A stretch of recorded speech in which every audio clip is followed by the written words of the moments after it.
So now discussing the electrorefining of copper.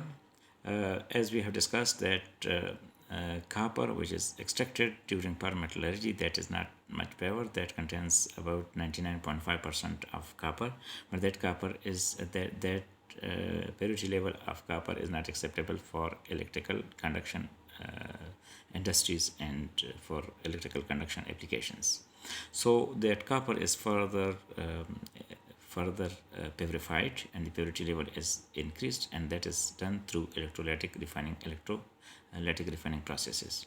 So what is done, that copper which is extracted during pyrometallurgy is dissolved in copper sulfate, sulfuric acid and water electrolyte, and then that copper is then selectively electroplated, and copper which is deposited on the electrode contain a high level of purity, and the impurity materials go to slime. These impurity materials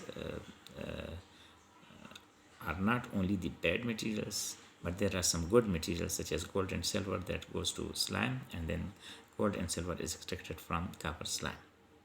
The purity level of the copper which come from pyrometallurgy is 99.5%, but in this case you can see that the impurity levels is as low as 20 parts per million, 20 ppm, and the oxygen is controlled up to 0.01 at 2.025%. So in this case the purity level is much high as compared to that which come from pyrometallurgical extraction of copper.